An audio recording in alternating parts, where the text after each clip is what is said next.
Today, we're going to continue our project of finding derivatives. So this is the game where I give you a function and ask you for the derivative of that function. We've got two derivatives that I consider to be our baseline derivatives, and then one more advanced version. So we have the two base derivatives are a variable raised to a constant exponent, or a constant raised to a variable exponent. So power functions and exponential functions.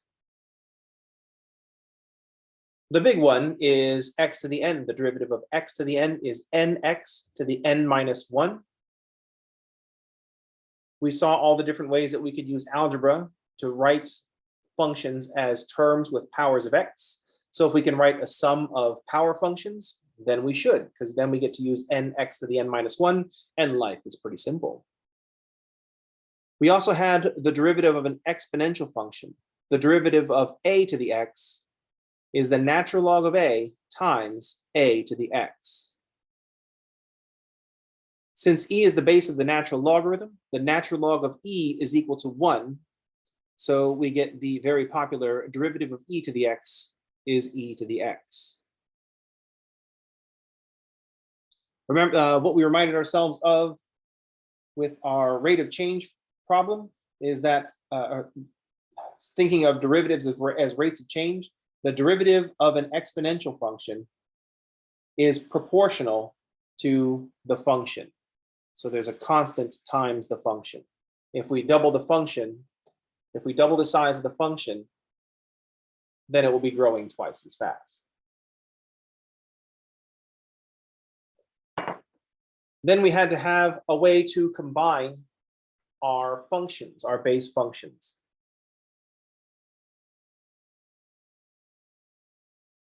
Differentiation is a linear transformation.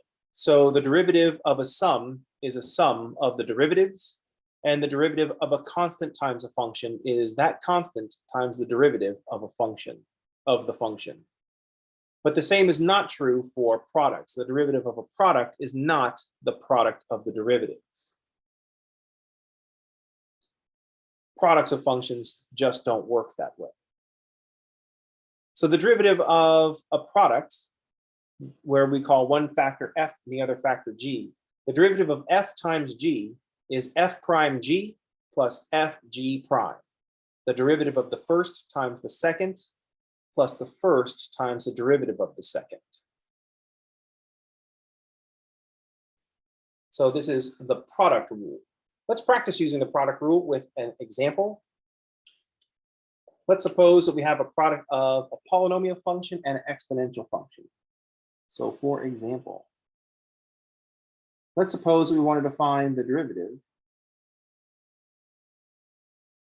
of 5x to the third times 2 to the x. So here I have a product of two functions of x, 5x to the third and a 2 to the x. So one of them I'm going to call the first, and the other one I'll call the second. That is, one of them I'll call f, and the other I will call g. So if f is 5x to the third,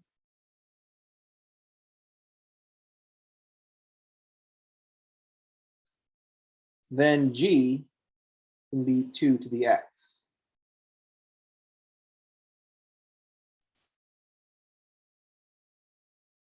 If f is 5x to the third, f prime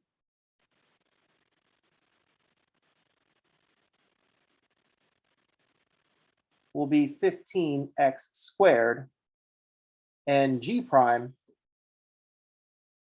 if g is 2 to the x, then g prime will be the natural log of 2 times 2 to the x. Now we've got our four parts. We just need to put it together into the product rule formula, where we write f prime times g. F prime is 15x squared times g, which is 2 to the x, plus f, which is 5x to the third, times g prime, which is the natural log of 2 times 2 to the x. So there's our derivative directly from the product rule.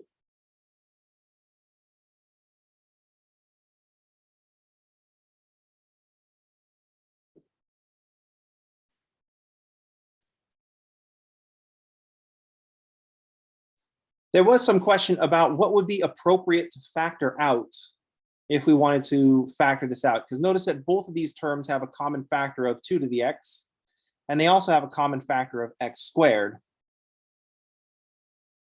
They also have kind of an obvious common factor of 5, but anytime you have constant multiples, if you're not forcing yourselves to have integers, which would be crazy here because we've got this constant, weird constant natural log of 2, we can always factor out any constant that we want. But it might make, if we want to write a factored form of this, the things that it seems to make sense to factor out would be a 5, because the 15 and the 5 have a 5 in common.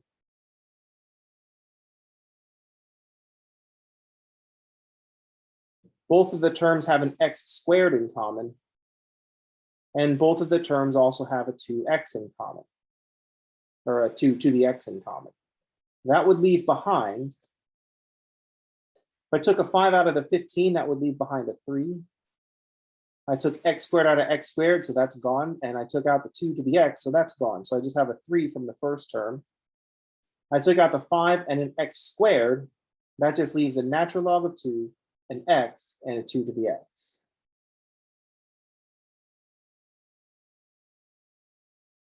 Oh, sorry, I took out the 2 to the x as well. So this might be something that we, one way we want to write our solution.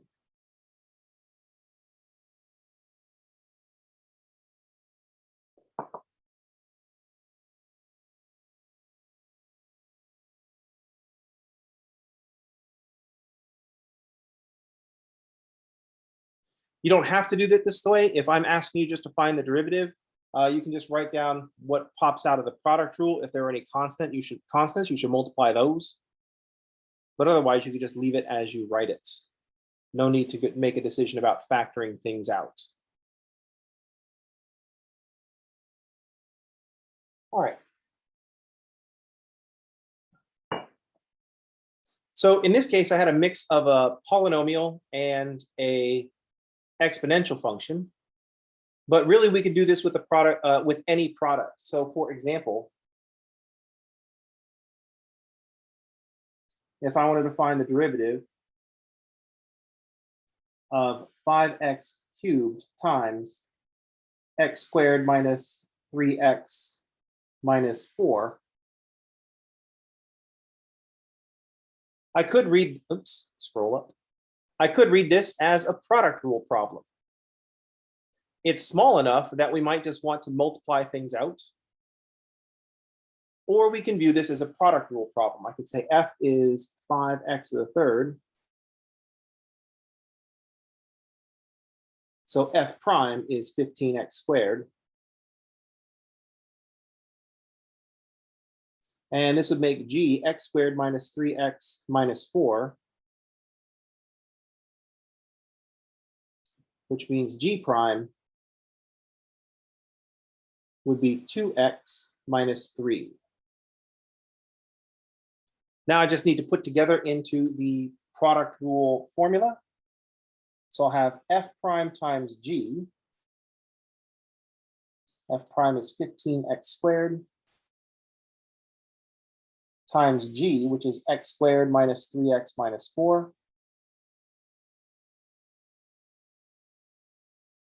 plus f times g prime. F is 5x cubed, and g prime is 2x minus 3.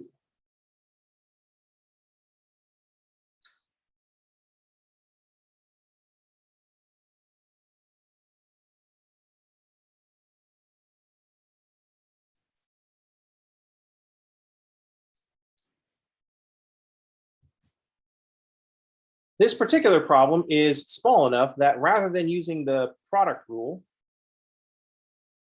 we might just multiply things out. We might read this problem and say this is equal to the derivative with respect to x of 5x to the fifth minus 15x to the fourth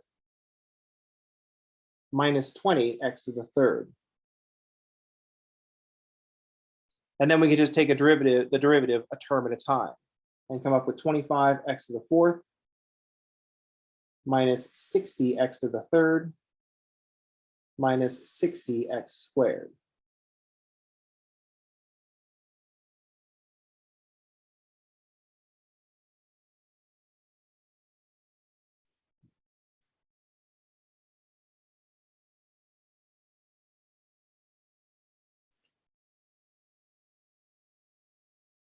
We should check that these two are the same, because if they're different, one of them has to be wrong. Otherwise, the product rule is not a rule. So if I simplify, I'm going to multiply, I'll get 15x to the fourth minus 45x to the third minus 60x squared plus 10x to the fourth minus 15x to the third. And so when I combine like terms, we got the x to the fourth and an x to the fourth, so that's 25x to the fourth minus 45x to the third minus 15x to the third is minus 60x to the third. And then minus 60x squared is all by itself.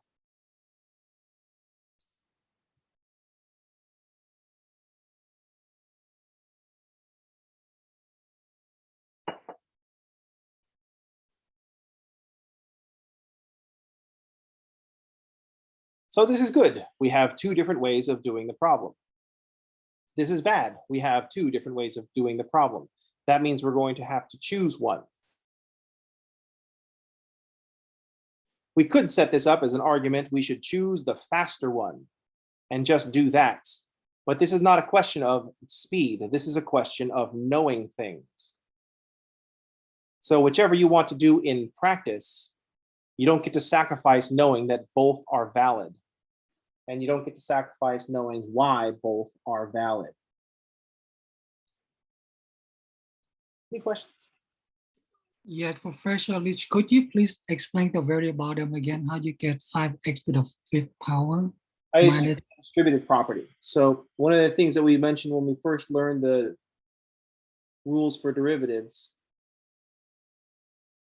if we can write terms with the powers of x, oh, okay. Write terms with powers of x. So I just distributed 5x to the third. So that's how you get the one on the right, 15 x squared. So you mean there's two ways to do it, correct? Yeah, the first way I was looking at this and using the product rule and saying 5x to the third is f and x squared minus 3x minus 4 is g. And then I use the product rule, f prime g plus f g prime. Okay, I got it. So one is I can distribute it. Another one I use the product rule like f. Yes. Yeah, got it. Thank you.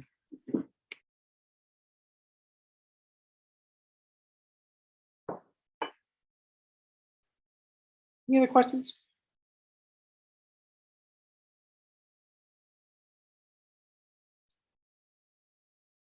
Keep in mind, the goal is, once again, not to get to the answer. A lot of times we hear people talk about math class and they either like math class or they don't like math class because there's always one answer. And the thing about math class is the answer is almost never the point of the problem.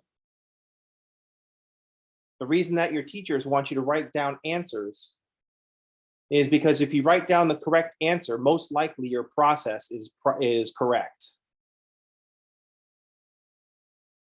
That's why teachers are always write down your answers. And it's when you get things, when your answers are incorrect, that's when they suspect something might be wrong in your process.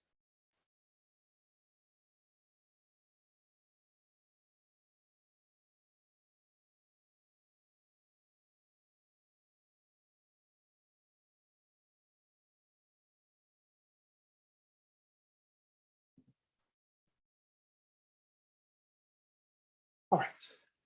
Let's talk about the quotient rule. We have the derivative of a product is not the product of the derivatives. So it stands to reason that if we have the quotient, if we have a derivative of a quotient, it's not just going to be the quotient of the derivatives. Since products and quotients are super closely related, it would be unreasonable for one to just be the quotient of the derivatives and the other one to have this weird rule. So let's look at the quotient rule. The quotient rule is where we want to take the derivative of a quotient, unsurprisingly. We want the derivative of f of x over g of x.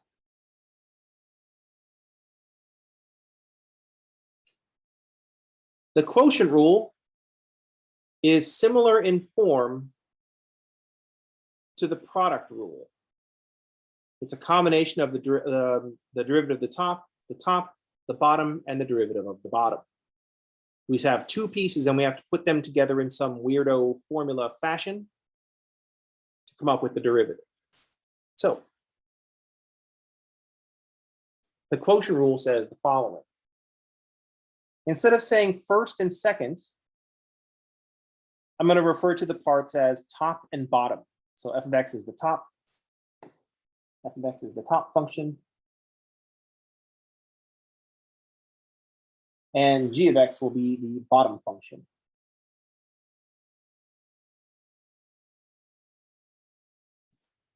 So the quotient rule says, take the derivative of the top times the bottom, subtract the top times the derivative of the bottom. Then divide this difference by the square of the bottom.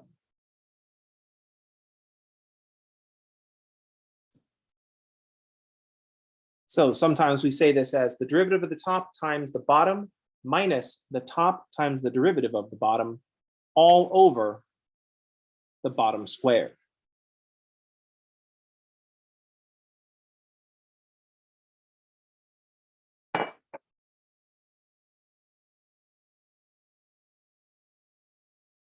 Let's do an example.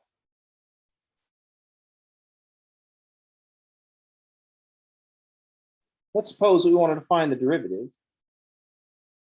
of x squared over x squared minus 3x minus 4.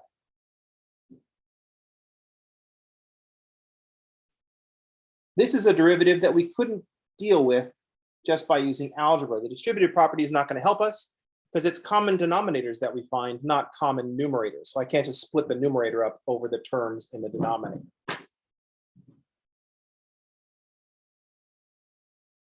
So quotient rule to the rescue. I'll identify a top function and a bottom function. So the top, which is f in the formula, will be the x squared. And the bottom, which is g in the formula, will be x squared minus 3x minus 4. We need the derivative of each of these. So if f is x squared, then f prime is 2x. And if g is x squared minus 3x minus 4, then g prime is 2x minus 3. Now I just need to put everything together into the quotient rule formula.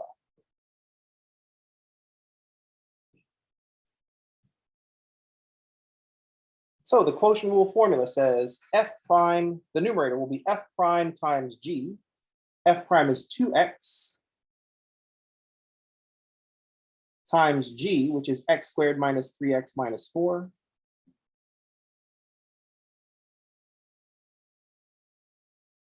Minus f times g prime.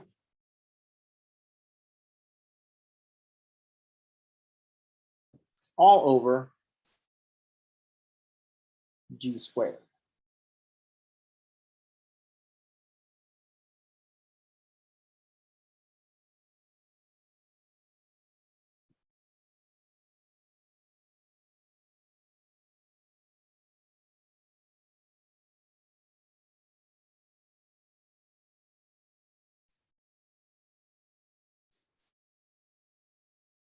if you're just writing answers for me, since the quiz is about utilizing the quotient rule, first knowing to use the quotient rule and then implementing the rule properly, I will probably say, don't worry, something like, don't worry about simplifying your answer.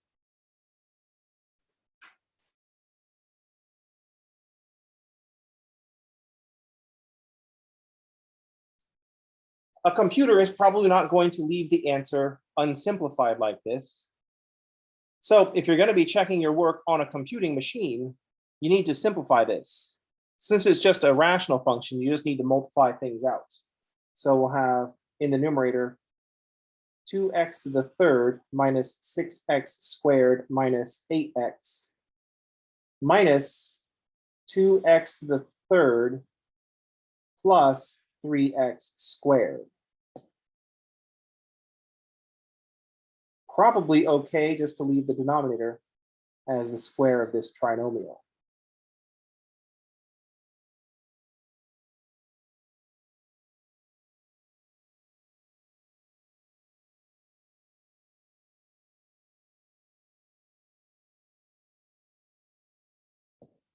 But the numerator, when we simplify it, I've got 2x to the third minus 2x to the third, so those drop out. Minus 6x squared plus 3x squared is minus 3x squared. And minus 8x is all by itself.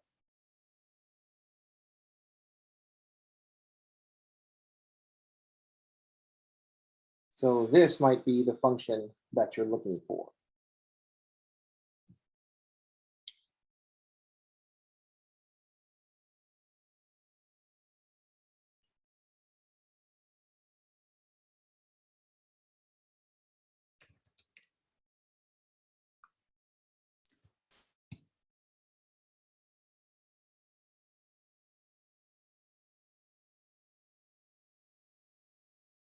Let's see. Let's see.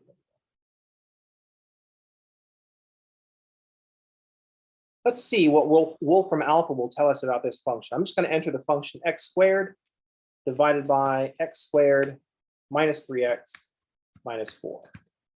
I'm not asking it for anything about the function. I'm just giving it a function and having it tell me what it knows about this function. So we got this graph of the function. Oh no, standard pump. It couldn't even find the derivative.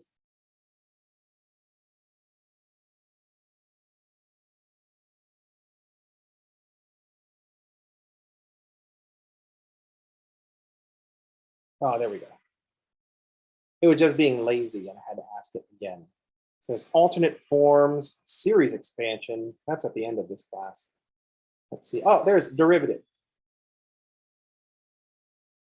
So on this particular problem, I would find it really weird if you factored out the x from the 3x squared minus 8x.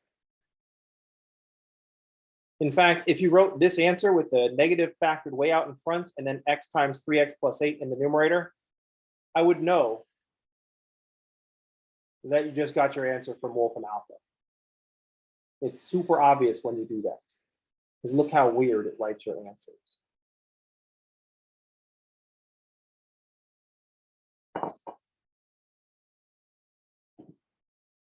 It's not incorrect. It's just that no human would write it this way.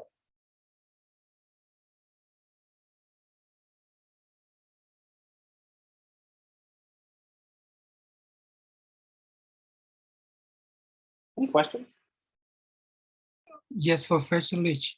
On the denominator, how come they don't FOIL? What's the reason, may I ask? Because it's unnecessary.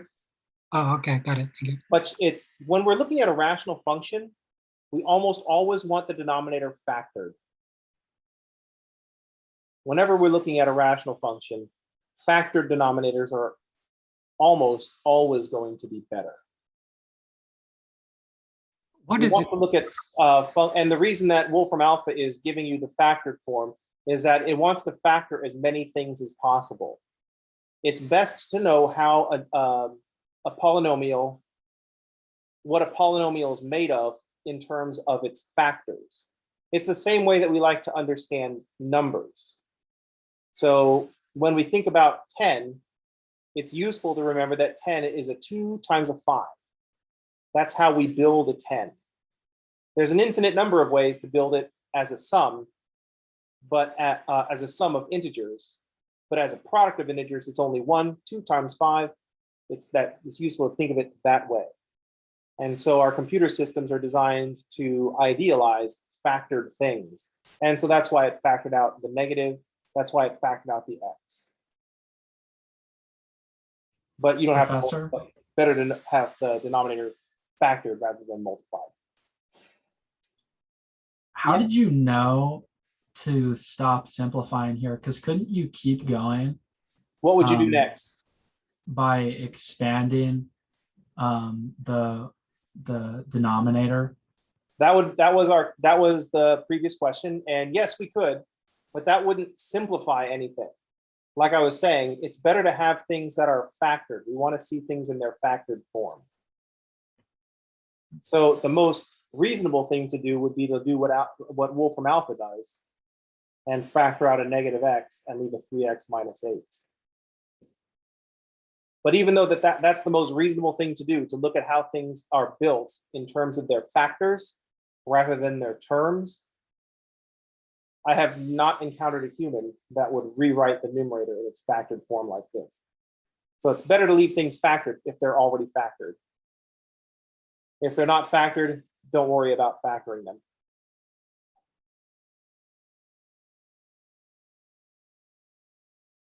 If we multiplied out the denominator, we just wouldn't get anything out of it. There's no reason that would be better.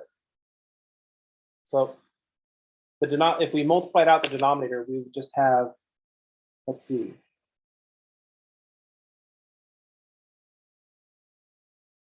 I'll never be able to keep track of all these terms. We would just have to multiply this out: x to the 4th minus 3x to the 3rd minus 4x squared. And then minus 3x to the 3rd plus 9x squared plus 12x. And then minus 4x squared plus 12x plus 16. So I could write this as, in the denominator, and x to the 4th minus 6x cubed, 9 minus 8 is 1, plus 1x squared, plus 24x plus 16. And then the numerator will just be negative 3x squared minus 8x. So this would be also a perfectly acceptable response. It's the same function after all, but we didn't really gain anything by doing that. Except we got to multiply stuff. So, I mean, there's that. Our FOIL is, there's like because our FOIL also is like first, and then last, and then there's 2 outers, and then a bunch of inners. So it's like a first, there's a last, and then this is an outer, and then this is also an outer. So there's an F, 2 O's, an L, and 1, 2, 3, 4, 5 I's.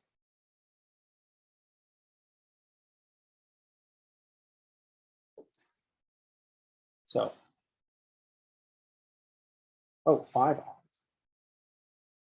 1, 2, 3, 4, 5, 6, 7, 8, 9. Wheel.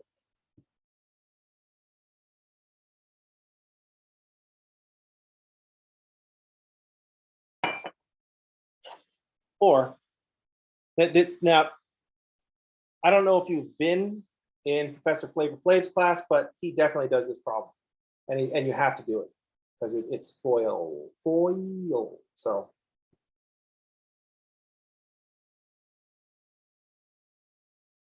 But at this point, you're only multiplying things out for fun. Any questions?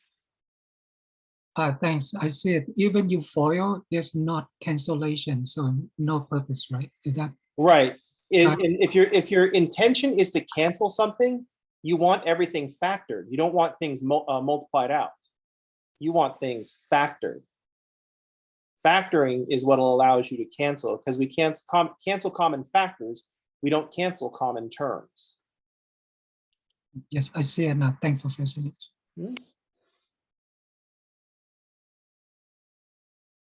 And in this case, we have x squared minus 3x minus 4. So I could write that as x minus 4 times x plus 1. But that doesn't really help even to factor out the x squared minus 3x minus 4 some more, because the numerator doesn't have a factor of x minus 4 or an x plus 1. So if we wanted to go crazier with the factoring, we could write it as a minus x times 3x. Oh, this should be a plus 8. 3x plus 8. But we wouldn't really do that because there's no way a 3x plus 8 is going to be a factor of the denominator, which would allow us to cancel something. If we wanted to go further with our factoring, if it's all factor all the time, x squared minus 3x minus 4 is also factorable. So we could factor even some more. But this doesn't allow for any canceling, so there's not really a reason to go further.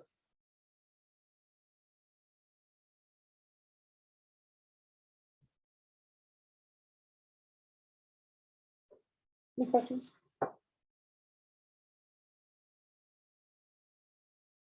One of the reasons that your instinct is to take something like x squared minus 3x minus 4 squared and multiply it out is that a lot of you were in an algebra class, and one of the things that you did in your algebra class was simplify these polynomial expressions. And they called it simplifying when in fact they were just saying multiply x squared minus 3x minus 4 by itself. And so you weren't training to do that because here is when it comes up. You were training to do that so you would understand multiplication better. And then most algebra classes ignore the part where you're just expanding your multiplication abilities. You're not doing some new thing.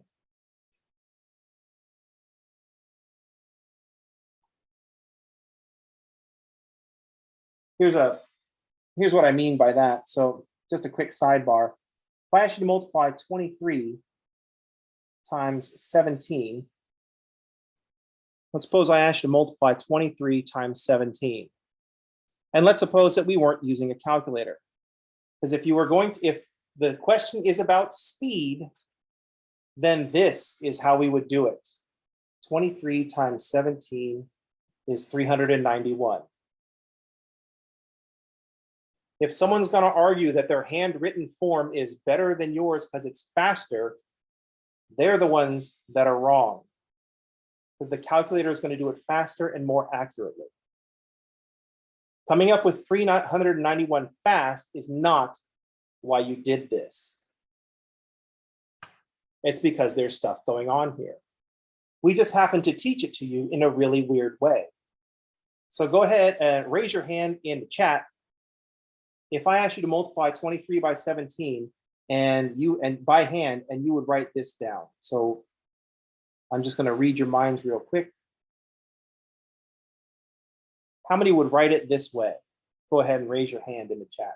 Those of you who are still here. I know a lot of you just turned on the computer and kind of walked away.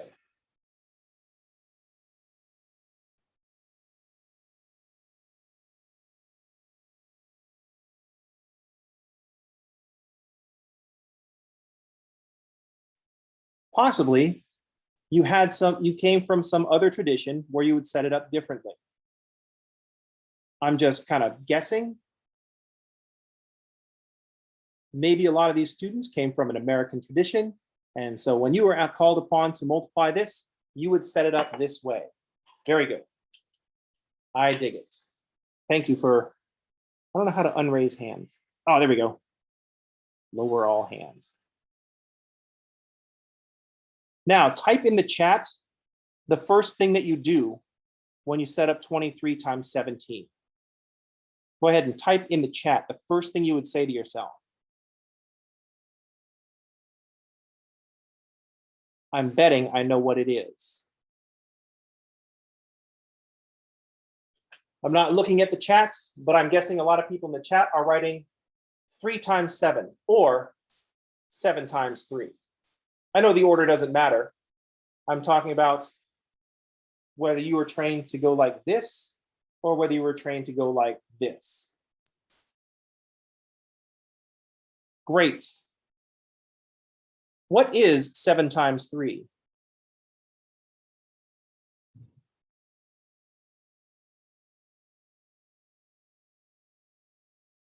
So in your training, you probably said 7 times 3 is 21.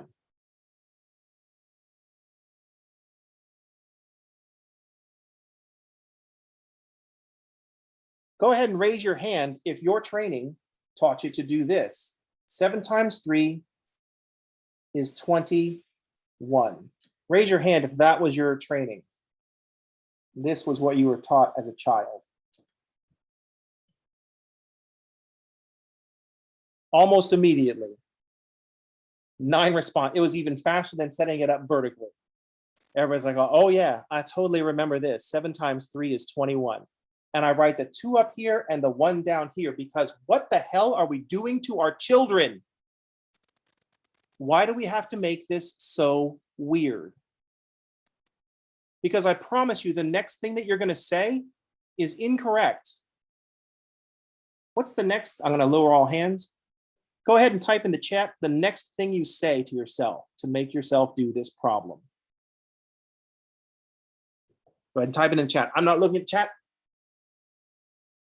I'm using my magical powers of mind reading.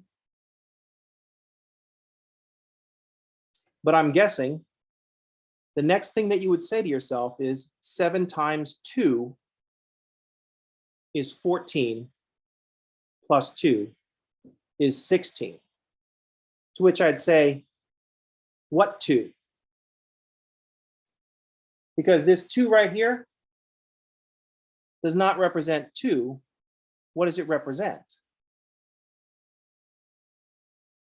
7 times 2 is 14, but 7 times 20 is 140. And this 2 up here doesn't represent 2 1s, it represents 2 10s. So we're saying 7 times 2 is 7 times 20 is 140 plus 20 more is 160. I think it's 160. And then you would put the 16 here. Just going through the standard algorithm, this is what we normally program children with. Oh, I'm sorry, wait. What we teach children. We teach them how to do things. This is what we do. Then the next thing we do is we say leave a space here and then do 1 times 3. Most people don't remember whether this was taught to them properly or not. But it's not 1 times 3, it's 10 times 3. We're not leaving a space there because some step in an algorithm. It's because we're doing 10 times 3 is 30. So this 1 times 3 bit is 10 times 3. So it's not 1 times 3 is 3, it's 10 times 3 is 30. That's why the space is there. And the 0 has to line up under the 1 because we're going to add after this.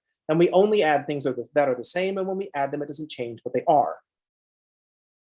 Then the final thing we'll do is the 1 times 2, even though there's no 1 and 2 in this product, there is a 10 and a 20. So 10 times 20 is 200.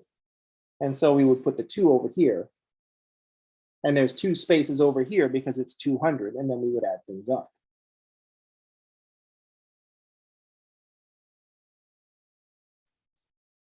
And to varying degrees of success, you were successful at learning there's a spectrum where on one end you were successful in completing this algorithm, and the other where you were less successful in completing this algorithm. With a specified degree of accuracy, in a specified amount of time. Neither of which mean anything as far as your mathematical ability goes, or can really be correlated between any set of classes anywhere. One teacher is going to have a 0 tolerance for any kind of mistakes, and their students are going to get things wrong a lot more often. Another teacher is going to allow their students not to make mistakes, but give them a ton of time to work on the problem to make sure it's correct. And yet we still, through this spectrum of teachers, think that an A in a math class means something.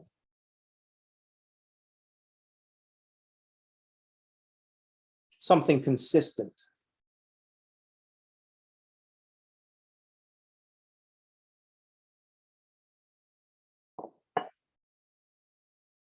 You know what I mean? It's like saying, is 15 home runs a lot of home runs? Not in 2021, or maybe it is. Pitchers are kind of coming back. Not in the early 2000s. But that was a whole lot of home runs if it's 1910. Is a 280 batting average any good? In the early 2000s, the year of the hitter, the years of the hitters? No, that's pretty weak. In 1969, that's pretty good. But we think it means something. We think that all these teachers with all their different grades, that an A or a B or a C means something in a class.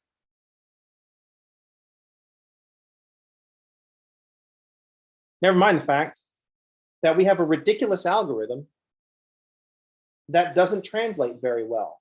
Because then later on, a couple years later, you're in an algebra class and I ask you to multiply 2x plus 3 times x plus 7. And I don't tell you that it's exactly the same thing that you did before. I teach you this weird FOIL, where you go first, outer, inner, last. I teach you to go first. Well, I'm even gonna color code it. No, I'm gonna color code it maybe like I did over here. 2x times x is 2x squared. And then I've got outer, which is the 2x times 7. And let's see, I did that kind of a combination of red, but 2x times 7. And then we do inner, 3 times x.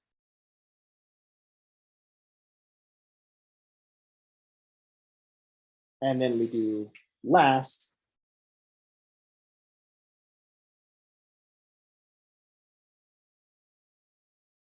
And we say, look at these different things. And then our answer is 2x squared plus 17x plus 21.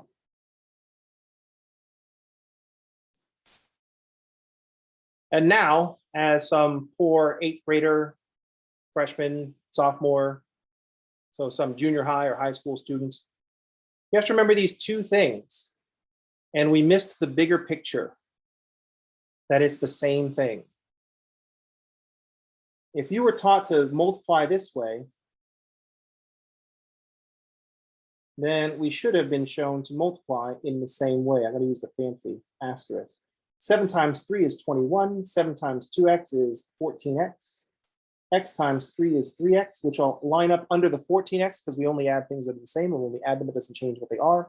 Then x times 2x is 2x squared. It's the same 4 terms, but the benefit is that this now looks like the problem that we did before.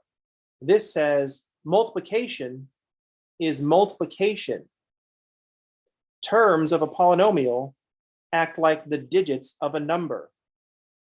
And then we could emphasize that by going back to 20 and 3 and 17, or 7. Multiplying these, 7 times 3 is 21, 7 times 20 is 140, 10 times 3 is 30, 10 times 20 is 200. So they got 200, 170, and 21, otherwise known as 391.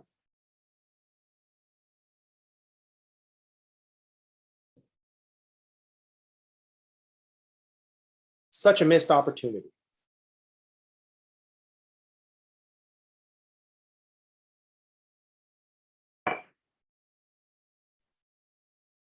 Wait, Professor, so the numbers, like the amount of zeros indicates the how many x's are there? I'm sorry, what? So the amount of like zeros, like in like let's say the first term indicates like the degrees of like the exponent on x, kind of? Yeah, so the 2x plus 3, if we plug a 10 in, that's 2 10s and 3 1s. And that's what 23 looks like. And so if we plug a 10 down here, we have 2 hundreds, 17 10s, and 21 1s, or other 391. This is just the problem in base x, whereas we learned the problem in base 10. Place value it represents a power of 10. Just like a term in a polynomial represents the number, a digit times a power of x. Polynomials are just numbers in base x rather than base 10.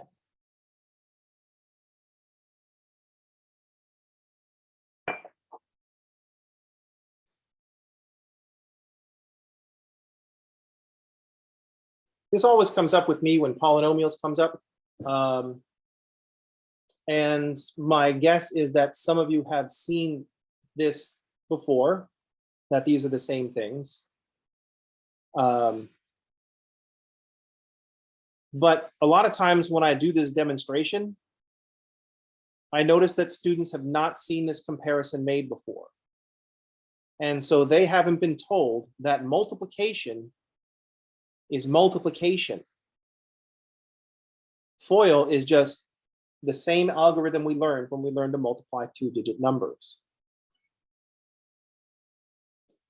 But when we were taught, we only took away things that got us to the answer fast so we could stop doing our homework right away and go turn on our Atari 2600 and play some video games.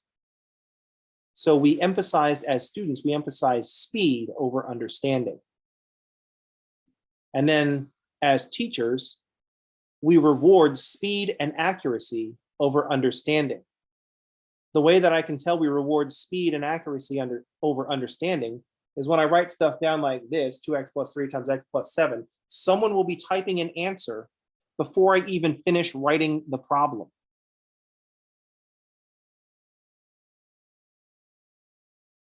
But the weird thing is, at this point in your mathematical career, I will not say yes or no to whether you're good at math or not. We don't have enough information to determine that. So if there's an 8-year-old out there and people say, oh, this kid is good at math, the first thing I think is there's no possible way you could actually know that. They might just be good at arithmetic right now, which is still a great thing, and it will make their life easier. But I mean, come on.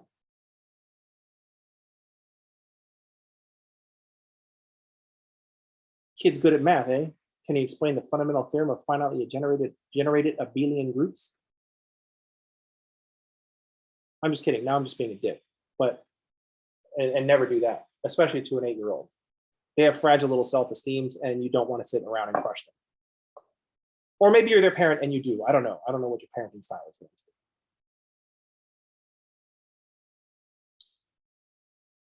But we could make, I'm just saying that we could make algebra a lot easier if instead of teaching algebra as this weird, strange thing, we just remind people that algebra is arithmetic. And when you get better at algebra, you'll get better at arithmetic. Stop looking at arithmetic as 10 tricks to crush your next math exam in 5 minutes or less, and actually understanding how numbers work. You know what I mean?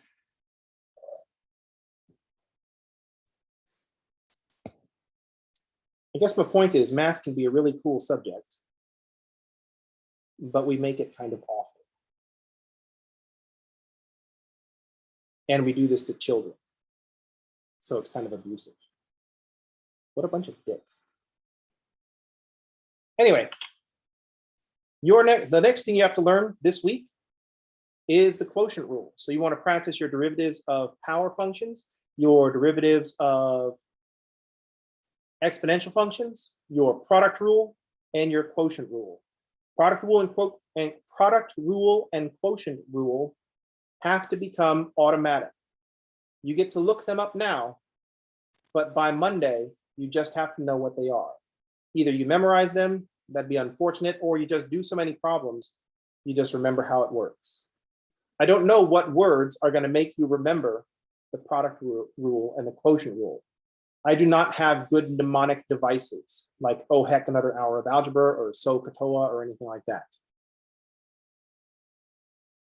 I just remember my trig functions as the mnemonic device that I use is sine of theta is opposite over hypotenuse, cosine is adjacent over hypotenuse, tangent is opposite over adjacent. it's a terrible mnemonic device. But that's what happens to work for me. I've already told you what works for me for the product rule.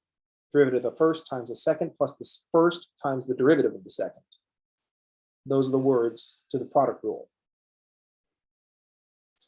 I don't have the same words for the quotient rule because I know the chain rule and I don't need the quotient rule anymore because I've got the product rule and the chain rule, so I'll just do that. Any questions? I'm also the teacher, so I just get to use Wolfram Alpha. So lazy. All right, that's going to do it for today. I will see you all on Monday. Everybody have a good weekend, and thanks for playing.